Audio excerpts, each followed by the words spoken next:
Hello guys, welcome back to my YouTube channel Vinod classes. बच्चे आज knowledgeable video, क्योंकि मैंने पहले ही कहा है मेरे चैनल पे नॉलेजेबल वीडियो भी आएंगी, क्योंकि मैं अपने स्टूडेंट्स को सब चीज़ों से वाकिफ कराना चाहता हूँ। ठीक है। कल मोदी जी ने एक बयान दिया जिसमें उन्होंने एक बात बोली है कि आपको 4 चीज़ें यूज़ कम करनी है: गोल्ड, पेट्रोल, एलपीजी, आपका कच्चा तेल जिससे हम खाना खाते हैं, और चौथी चीज़ जो उन्होंने बोली है उर्वरक, यानी कि फर्टिलाइजर, मैन्योर। वो उन्होंने बोला है कि आप ना कोई भी केमिकल यूज मत करो, आप लोग यूज किसको करो बेटा, जो भी आपके नेचुरल होते हैं। ठीक है। मैं ये बताना चाह रहा हूं बच्चे कि आखिर गोल्ड क्यों यूज नहीं करना, क्यों पेट्रोल यूज नहीं करना, क्यों एलपीजी यूज नहीं करना। मेरे बच्चे, गोल्ड क्या है? हम लोग गोल्ड यहां बनाते नहीं है, हमें बाहर से गोल्ड क्या करना पड़ता है, खरीदना पड़ता है। तो जब हमें गोल्ड बाहर से खरीदना पड़ता है तो उसका भुगतान किस में करना पड़ेगा, आपको पेमेंट किस में करनी पड़ती है, डॉलर में। मेरा बच्चा, हम लोगों ने पिछले साल से अब तक 69 बिलियन जो है हमारा डॉलर हमने सोना मंगवाया है। लगभग अगर मैं मनी में बोलूं बच्चे तो ये हुआ है मेरे अंदाजन 5,75,000 करोड़। इतना इतना हमारे बजट का आधे से ज्यादा हिस्सा हमने सिर्फ सोना मंगवा दिया। ठीक है। मेरे बच्चे, जैसे ही हमने सोना मंगवाया तो अब क्या होगा, अब सोना मंगाने से क्या होगा बच्चे, जो हमारा डॉलर होगा उसकी पेमेंट की जाएगी, डॉलर जाएगा बाहर। अब डॉलर बाहर जाएगा तो जो हमारी करेंसी का रेट होता है ना, वो डॉलर के मुकाबले गिरने लगता है। अब डॉलर के मुकाबले जैसे जैसे गिरने लगेगा तो डॉलर इंडिया में बढ़ता जाएगा और रुपए क्या होता जाएगा, कम होता जाएगा। ठीक है। अब जैसे ही रुपए कम होंगे तो चीजें महंगी हो जाएंगी। आपका टीवी, फ्रिज, आपके मोबाइल फोन, जितनी जरूरत की चीजें हैं सब हो जाएंगी महंगी। महंगी हो जाएंगी तो लोग खरीदेंगे नहीं। लोग खरीदेंगे नहीं तो क्या होगा, लोग खरीदेंगे नहीं, फिर उसके बाद जो लोग काम कर रहे होंगे उनकी जॉब छूटती चली जाएगी। तो इसलिए मोदी जी ने हम लोगों को यह बोला कि आप तकरीबन कुछ समय तक, जो हमने 1 साल बोल दिया है कि 1 साल तक आप गोल्ड ना खरीदें।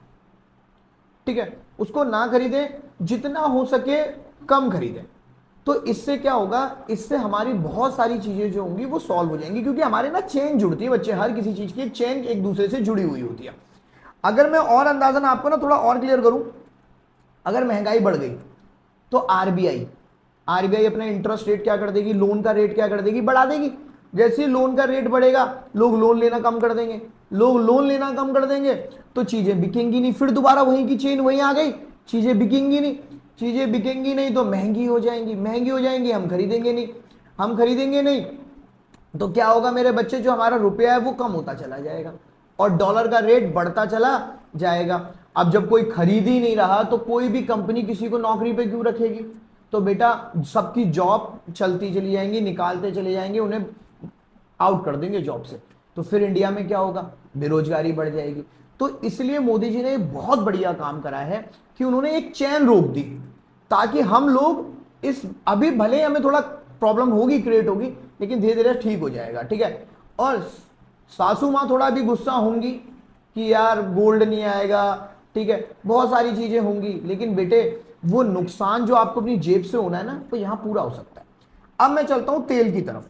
तेल की तरफ क्या हुआ है बेटे, हम जो लोग तेल खरीदते थे ना, जो खाने वाला तेल है, वो 60% है अकॉर्डिंग टू रिकॉर्ड। 60% हिस्सा हमारा बाहर से आता है। लगभग लगभग 19 बिलियन डॉलर हमारा पैसा बाहर जाता है बच्चे। ठीक है। तो यानी कि हम लोग अगर इतना पैसा बचा लेंगे 19 बिलियन डॉलर, तो भी हमारे सेफ हो जाएगा। हमारा कम से कम हमारे देश में चीजें जो है, डॉलर जो है वो बाहर नहीं जाएगा, तब तक यहीं रहेगा मेरे बच्चे। अकॉर्डिंग टू आरबीआई रिकॉर्ड, जो मेरा ट्रेड डेफिशिएट यानी कि जो हमारा घाटा है व्यापार वाला, 310 बिलियन डॉलर का पहले ही है। और आरबीआई रिकॉर्ड के अकॉर्डिंग जो $1 के मुकाबले हमारा रुपया चल रहा है वो 95 चल रहा है। ठीक है। तो $1 के मुकाबले कितना, 95 रुपीज देना पड़ रहा है $1 के मुकाबले पे हमें। तो यानी कि हमारी महंगाई बहुत ज्यादा हो गई है। ठीक है। तो हम नहीं चाहते कि ये और बढ़कर जाए। उसी तरह अगर मैं अपने रिकॉर्ड में फिर चेक करूं तो जो उर्वरक है यानी कि जो फर्टिलाइजर्स हैं, वो हम लोग खरीदते हैं 30% से ज्यादा, यानी 7 करोड़ टन। ये भी इतना ज्यादा है। तो बच्चे, हमारा यही काम है कि हम देश की अगर हेल्प कर सकते हैं तो हमें करनी चाहिए। ठीक है। जो येलो गोल्ड है यानी कि जो तेल है ना, उस तेल को भी हमें बचाना होगा, क्योंकि जितना हम अपना तेल कम खाएंगे हम देश की देशभक्ति में बहुत बड़ा योगदान दे पाएंगे, क्योंकि देश बढ़ेगा बेटे, हमें अपने देश को बचाना होगा।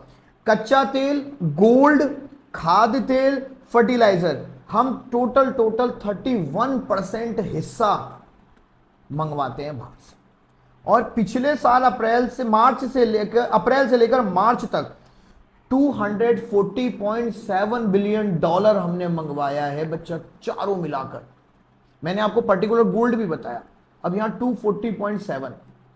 ठीक है बच्चे, जरूरी नहीं है कि वहां फौज में जाकर ही लड़ना है, अगर कोई हमें समझा रहा है तो हमें वो भी समझना होगा ना, क्योंकि बच्चे चैन जुड़ी है। आप खुद सोचो, चलो मैं एक एग्जांपल दे देता हूं आपको। मान लो गोल्ड महंगा हो गया, गोल्ड महंगा हो जाने से क्या होगा, अब आप खरीदते जा रहे हो, डॉलर बढ़ता जा रहा है, डॉलर बढ़ता जा रहा है भाई। अब आप लोग सामान नहीं खरीदोगे, सामान नहीं खरीदोगे तो जो सामान बना है वो किसी काम का नहीं है, क्योंकि आप लोगों की तो चीजें महंगी हो रही है। जितना भी जो भी सामान बाहर से आएगा उसका रेट बढ़कर आएगा, हम लोग उसे खरीदेंगे नहीं, हम मोबाइल नहीं खरीदेंगे, हम टीवी नहीं खरीदेंगे, हम बहुत सारी ऐसी चीजें जो बाहर से आ रही हैं हम उसको नहीं खरीदेंगे। वो नहीं खरीदेंगे तो उस जगह जो लोग काम कर रहे होंगे उनसे जॉब से क्या बोलेंगे, भाई तुम चले जाओ अब, क्योंकि तुम्हें यहाँ रुकने की जरूरत नहीं है। ठीक है, क्योंकि चीजें महंगी हो गई। अब बताओ उन लोगों का क्या होगा। तो इसलिए मोदी जी की ये चैन रोकने की बहुत बढ़िया तरीका है। और चौथी पांचवी चीज में अगर मैं अपने एक बात बोलूं तो बच्चे 4 पॉइंट हमारे, हमने जो भी है, 5वां पॉइंट हमारा ये है मेरे बच्चे, ये बात तो ठीक हो गई कि गोल्ड को चैन रोकने से हम लोग बहुत चीजों का सही फायदा कर देंगे। लेकिन मेरा बच्चा, हमारी पूरी इस ज्वेलरी इंडस्ट्री में ना 3.5 करोड़ लोग काम करते हैं, तो उनकी जॉब पर तो खतरा मंडरा रहा है। ठीक है, लेकिन इतना भी हाइपर होने की जरूरत नहीं है। ऐसा भी नहीं होगा कि लोग एक साथ ही सोना खरीदना बंद कर देंगे, तो इतना नुकसान जॉब से उनको नहीं होगा, ये मैं समझ सकता हूं। लेकिन थोड़ा खतरा तो है, 3.5 करोड़ लोग काम करते हैं तो थोड़ा खतरा है। और एक चीज और, ज्वेलरी हमारे यहां सिर्फ ज्वेलरी नहीं है बेटे, वो एक मेटल नहीं है, हमारे लिए वो एक सम्मान है, हम उसको बहुत अलग तरीके से देखते हैं। ठीक है, तो हमारा ये मानना भी है कि ठीक है जिनके पास गोल्ड है वो अभी रखें, है ना, लेकिन मेरा उन लोगों से एक कहना है जिन लोगों के पास गोल्ड के कॉइन रखे हुए हैं, सिक्के रखे हुए हैं, वो क्या करें बेटा, वो उसको सेल कर दें अब, क्योंकि उसको सेल करने से कंट्री में गोल्ड आना शुरू हो जाएगा। ठीक है, गोल्ड जितना भी अगर एक्स्ट्रा गोल्ड किसी ने रखा है या कॉइन रखे हैं वो बेच दें। अब भैया उस पैसे का क्या करेंगे, देखो मोदी जी ने ये नहीं कहा कि इन्वेस्टमेंट मत करो, इन्वेस्टमेंट वहां करो जहां से तुम्हें पैसा आने की उम्मीद हो। आप इसको एसआईपी कर लें, म्यूचुअल फंड में लगा दें, वहां पैसा आप यूज कर लें इसका। ठीक है, आप फिक्स डिपॉजिट कर लें 3 साल तक के लिए, मोदी जी ने तो 1 ही साल कहा है, आप 1.5 साल 3 साल तक के लिए इसको डिपॉजिट कर लें। अगर आप ऐसा कर पाएंगे, ठीक है, तो पैसा आपका इन्वेस्ट भी होगा, कंट्री के काम भी आएगा। ठीक है, तो इस तरीके से आप इन्वेस्टमेंट पे ध्यान दें, और तेल जितना कम खाओगे हार्ट अटैक उतना कम आएगा, ये भी एक फायदा हो गया, डॉक्टर का खर्चा बच गया। तो इस तरीके से आपको अपने खर्चे बचाने हैं। ठीक है, thank you so much, love you all, bye bye.